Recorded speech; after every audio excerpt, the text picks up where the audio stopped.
அந்த நிகழ்விலேயே கரு பழனியப்பன் என்னை நக்கல் செய்தார், நையாண்டி புரிந்தார். அதற்கு 5 நாளைக்கு முன்னால் திராவிட இயக்க தமிழர் பேரவை தலைவர், நான் பெரிதும் மதிக்கின்ற அண்ணன் பேராசிரியர் சுபவி, திமுக மேடையிலேயே என்னை குறைத்து பேசினார். நான் மனதளவில் உடைந்து போனேன். ஏன் இப்படி வசைப்படுகிறார்கள்? நான் அவர்களிடத்தில் ஒன்றும் கேட்கவில்லை. கேட்டாலும் ஒரு சைக்கிள் கூட தரமாட்டார்கள். எந்த பரிந்துரைக்கும் நான் அவர்களிடத்திலே போய் நிற்பதும் இல்லை. ஏதோ 4 கூட்டங்கள் பேசி என்னுடைய நாட்களை நகர்த்தலாம் என்று பார்த்தால் என்னுடைய வயிற்றில் அடிப்பது மாதிரி என்னுடைய நிகழ்ச்சிகளை ரத்து செய்தது எனக்கு மிகுந்த வலியை தந்தது. தந்தி டிவி மக்கள் மன்றத்தில் விஜய் சரியான திசையில் பயணிக்கிறாரா என்ற ஒரு தலைப்பில் பேசுவதற்கு என்னை அழைத்த பொழுது, விஜய் சரியான திசையில் பயணிக்கிறார் என்று மக்கள் மன்றத்தில் நான் உரையாற்றினேன். அந்த நாளிலிருந்து எனக்கு நெருக்கடியும் வசையும் மிரட்டலும் அதிகமாகவே வந்து கொண்டிருந்தது.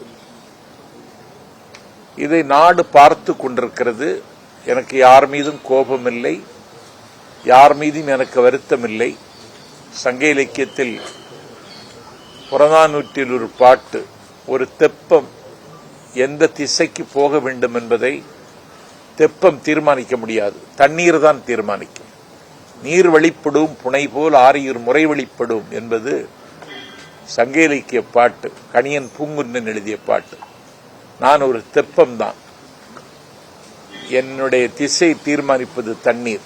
இன்றைக்கு என்னுடைய திசையை தமிழக வெற்றிக் கழகத்தின் தலைவர் தம்பி விஜய் தீர்மானித்திருக்கிறார். நான் தாவைக்காவில் என்னை இணைத்துக் கொண்டேன். ஒரு உற்சாகமான மனநிலையில் இருக்கிறேன். கடந்த காலத்தில் ஏற்பட்ட கசப்புகள், காயங்களிலிருந்து விடுபட்டவனாக என்னை உணர்கிறேன். இன்று தம்பி விஜயை சந்தித்த பொன் வேளையிலிருந்து புதிதாய் பிறந்ததைப் போல எண்ணி நான் பூரிக்கிறேன். திராவிட சித்தாந்தம் இல்லாத ஒரு புதிய கட்சி, அதுல நீங்க உங்களுடைய பயணம் எப்படி இருக்கும் போது நினைக்கிறீங்க? திராவிட இயக்க சித்தாந்தம்னா வழிகாட்டும் தலைவர்கள் அவர் பெரியாரைத்தான் முன்னிறுத்துகிறார்.